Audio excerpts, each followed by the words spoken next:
Hi guys! Ito naman tayo sa isang unboxing Beyblade. Ano naman tayo in-order gawing Shopee. Pero hindi siya Beyblade X kung hindi.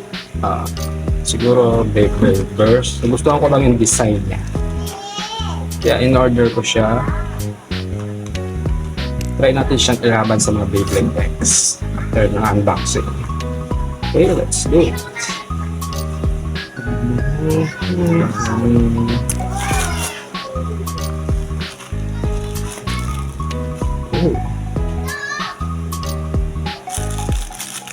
Ngayon lang ulit ako bumili ng Beyblade Burst. Kasi mas trip ko na ngayon yung mga Beyblade. So, ewan ko, in the near future, baka bumili pa ako pero sa ngayon, wow, stick ang design niya. Nice. Look at that driver. Hindi ko nga rin alam kung anong tawag sa driver nito. Hindi ako masyadong kasi nag-start ulit ako sa Beyblade X na eh. Nag-start ako technically sa Beyblade Burst pero yung mga late stages na ng Beyblade Burst. So hindi ako masyadong knowledgeable sa mga parts ng Beyblade Burst. But this is a driver. Hindi ko lang alam kung anong klase ng driver to. Astig ang design niya. I think the name of this Beyblade is Venom Diabolos. Okay. Painted yung kanyang weight. It is really nice. Okay. At tingnan pa rin natin kung anong kalalabasan ng lead test.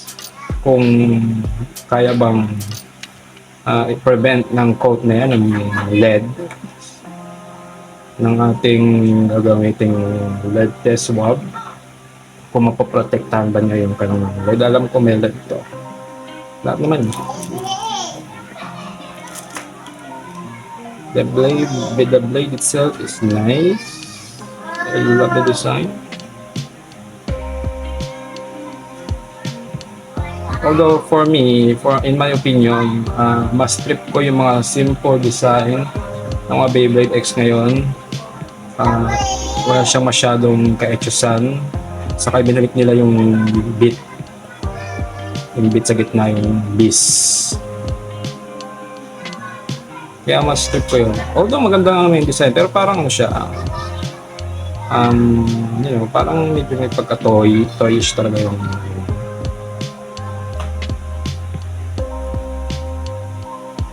ayaw ko lang sa Beyblade versus ito. Yan.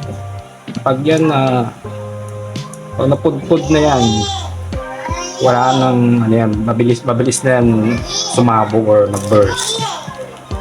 See guys, ang Beyblade Burst, ang gimmick ng Beyblade Burst is nagano siya kakalas-kalas. Yun yung gimmick niya. Pag na-hit siya ng malakas, pwede siya magkalas-kalas. Bali, kinary over lang yun sa Beyblade X pero mas in-improve nila yung system. Kasi wala nang spring. Ito may spring pa.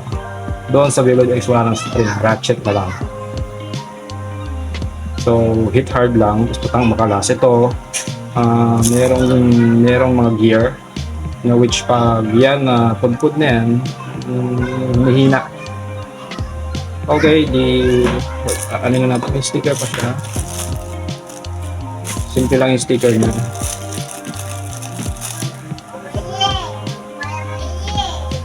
Pati sticker niya, China rin. Right.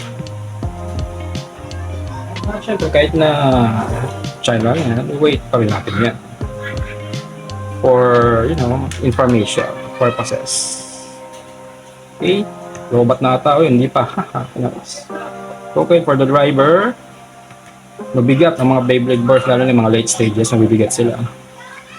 Kaya halang laban yung mga Beyblade X. Nakakatakot na pag sa Beyblade X lumaki rin ng ganito. Grabe.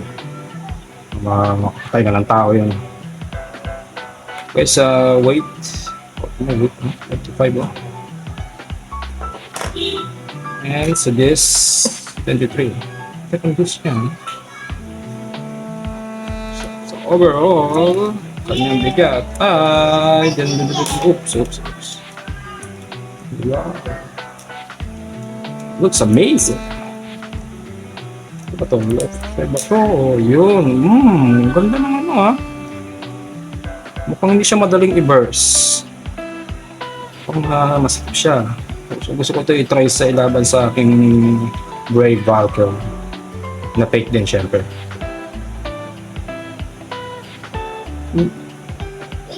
Ngayon, i-weight natin siya. Ang total weight niya ay 63. Nice, diba? Nabigat yan. Walang laban talaga yung mga ano dyan. Okay, ngayon, live test na natin siya. Swab time. Malaman natin kung merong something dyan para sa ating mga consumer. Oh, tubig.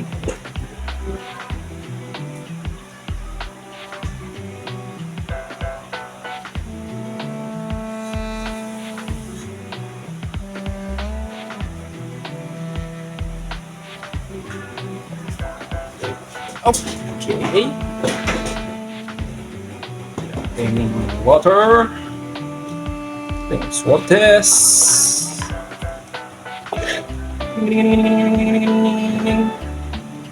Okay, kailangan natin siya calcium. Very good. Check natin yung kanyang weight kasi madalas sa mga baby birds sa weight nagkakatalo. Halos yung weight kasi yun yung metal. Lahat naman ng lead halos nasa metal part. Pagdating sa mga fake Beyblades. Sa mga plastic wala naman ako na-detect. May isa. Yun lang talaga yung mga metal parts na talaga. Kaya kung sana, kung yung pati yung metal parts sana is perfect na nila, okay na sana eh. Wala na sanang sabi. Let's see. Wala pa naman, zero, pero mayroon na kaagad, namumula na siya, medyo nag-orange na siya, so dito pa lang, alam na natin na, sorry, ito plastic to ito sigurado na ito, konti lang, meron. Pero bahagya lang siya. Ayan, di ba? Nakita nyo guys. Kulay medyo pinkish. So, hindi siya ganito grabe. Nakakatulong din yung coat, yung paint niya para hindi masyadong ma-expose. So, medyo safe siya. Pero pag yan, yung mga paint na yan is natanggal na, ma-expose na yung bakal, doon na delikado. Ang advice ko lang is iwasan na masubo ng mga bata ang mga ganitong klaseng parts na merong LED para safe sila. Pwede naman yung gamitin to, huwag nyo ba isubo. Kasi ang alam ko naman is, basta maghugas lang kayo siguro ng kamay. Yeah, hugas lang kayo ng kamay after yung gamitin. Safe naman. Kakaroon lang ng problema is pag napupunta sa mouth yung mga kasyan trip nyo, so mahilig kayo magsubo ng mga kung ano-ano, ganun kayong klaseng condition, delikado rin yun. So far, itong weight niya is safe dahil sa painted coating niya, hindi niya madidetect ang LED, pero kita niyo naman medyo nag-pink siya, so meron talagang presence pa rin kahit konti lang ng LED deep inside yan. So pag may nabugbog na yan, try ulit natin, malay mo naman, di ba? And to the next part, sa driver dito, siguro ito, bakal to. Tignan mo guys, tignan nyo guys, look at this. Okay, you see, that's the metal part. Yeah. Yan na. Pink na siya.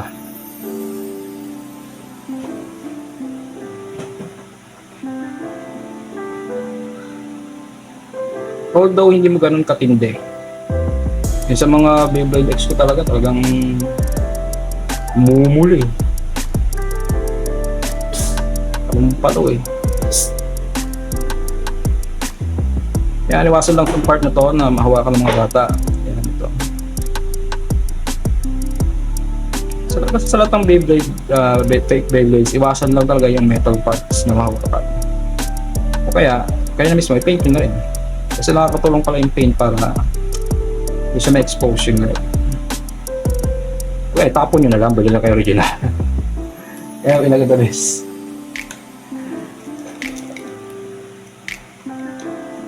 Wala akong pera kaya bibili ko yung mga fake. Okay, try ulit natin kung patay ng isa. Try natin sa blade. Pero sure naman ako papasa to.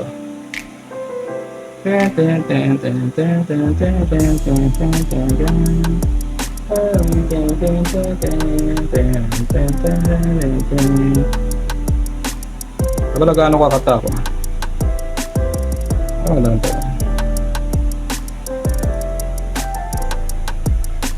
Koto imiya, tetekat na imiya. Kon makuripotariu na kita itarutero. Kon makoto kimiya, tetekan na kimiya. Kanayuri kotayu na kita rekurero.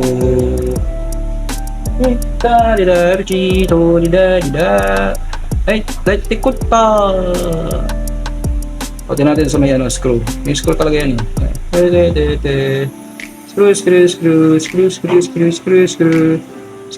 Screw. Wala. Yung harness ha? Wala. Walang lead yung screw nito. Meron konti bagay lang. Walang metal parts sa blade niya. So, safe yan, guys. Okay. Para lang sa ikakatahin para maniwala kayo na look at my GLK Longinus na lost thread na. Okay, visit start na burst ito bago wala siyang tingnan nyo guys yung bakal nya. Doom, you see the reality. That is pure insanity. That is a maximum lead exposure. Kaya guys, hindi ko na ginagamit to. Kaya kita nyo, wala akong video na kasama na itong mga Beyblade na to. Kasi natatakot din ako para sa health ko.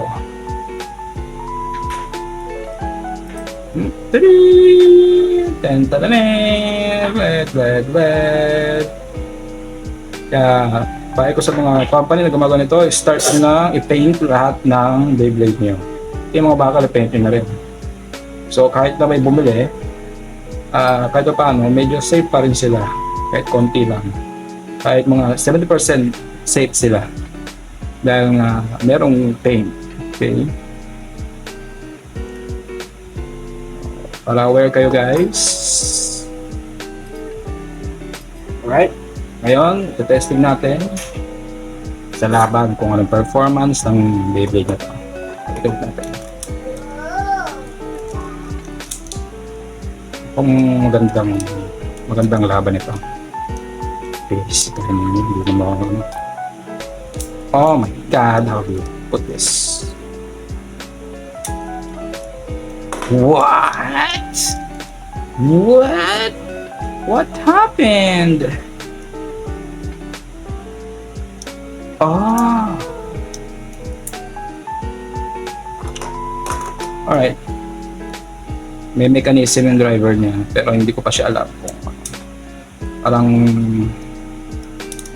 pusa siya natatanggal siguro, ewan ko, hindi ko alam. Alright. Nice bay. Like the design. Let's see kung pang basagan yung performance niya. At ito na nga, tayo sa ating lamog-lamog na stadium. Kasi baby ko nawarsyak kaya napartabol. Tama natin siya sa Brave Valkyrie. Alright, Pagpasahan ko na ito. Gagawin natin ito. Pero nagagamit kasi pang Beyblade Burst lang to. Goodbye friends. Can play Beyblade now with myself. Ha ha ha ha. Okay. Best of 10. 3, 2, 1, go!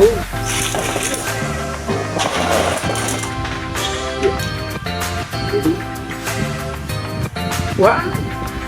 Ito na laban ito. So yan, hindi yan malabas sa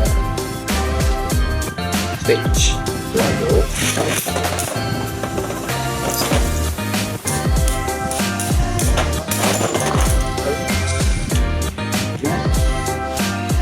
So yun ang gimmick niya, meron pala siyang sarili mini Beyblade. Meron yung mga nun. Ito yan. Ito. May anak. Ano siguro sa laman?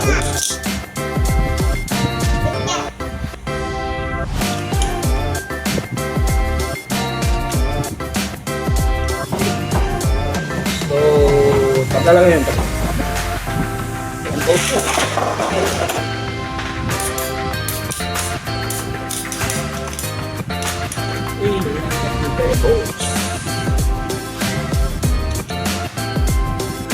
Yan na para sa demos. Tulang date.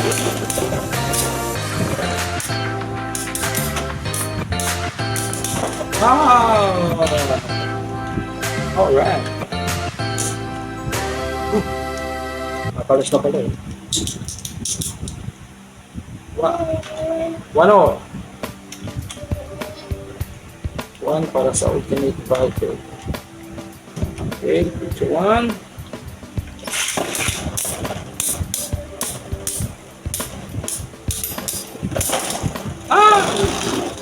Bring out ulit.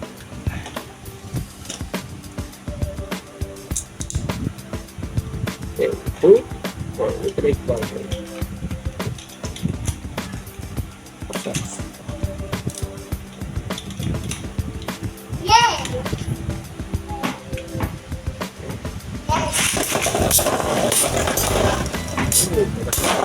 Wow! Nice!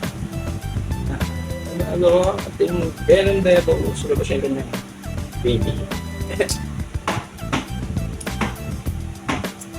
Ano ba? Okay.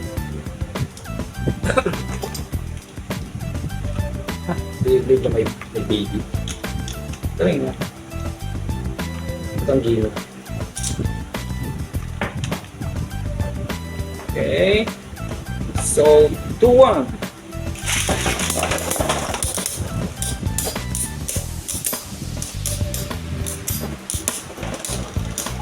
Okay. Wala.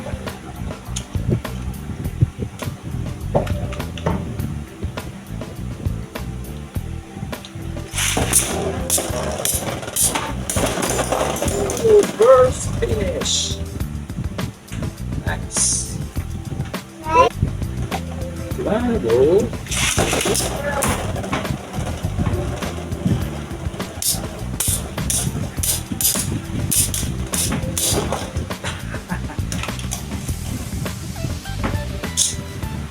Ultimate battle. 3 all. Take natin.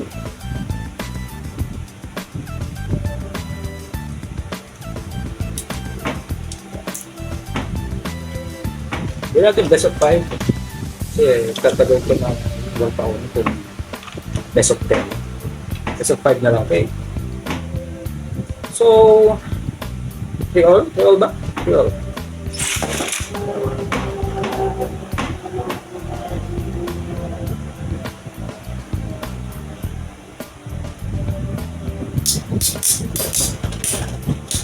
Alright.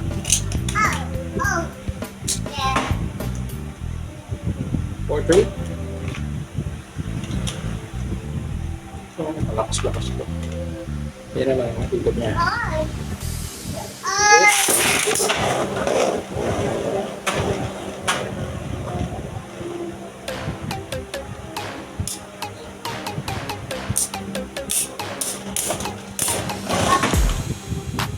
sa video ko.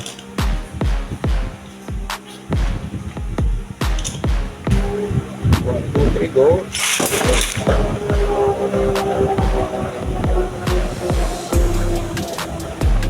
Ang unstable niya guys. Labas! Nice! Oh, so siya nanalo, yeah? Right, siya nanalo. Siya nanalo itong Venom Diabolos. Yay! Hindi ako masyadong nag-excite sa performance niya. Although natuwa ako dahil meron siyang limit. Meron siyang sarili. Ang gusto ko siya i-try sa, kaya natin siya lisan. Sa pang-stick. Wala pala siya sa very proud.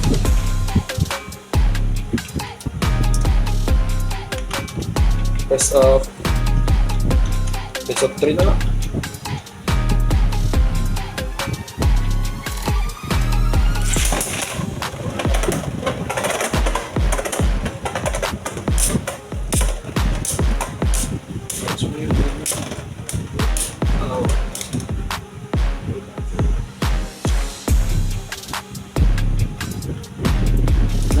Wala na para sa brain bubble.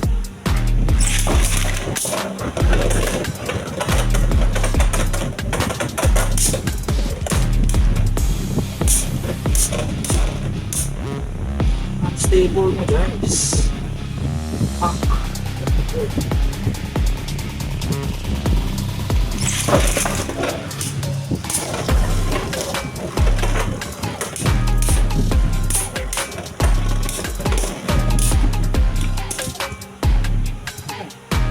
Siya manalo.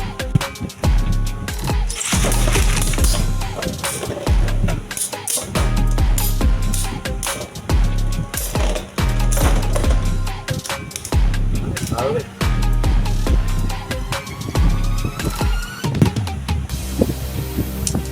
Okay guys, so I don't know, parang pang display lang siya. To be honest to you guys, pag hindi parang pang display lang siya. Hindi ako nalalakasan sa performance niya. Hindi siya stable. Sa buwan ng spin niya, walang ka-style stamina. Sa rider. Although astig yung gimmick niya, may sarili siyang mini Beyblade na pag detach is paano na-activate yun. Siguro kailangan i-hit mo talaga siya. Ko alam, pero na-activate siya. Ang gusto mo siyang i-test hanggang sa rotation.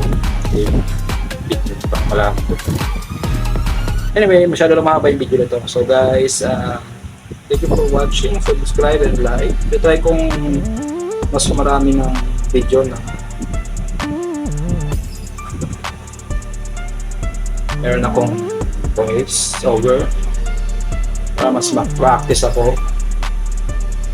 mag-voice over sa mga video ko kasi I'm just a beginner. Hindi pa ako masyadong confident. So thank you guys for watching.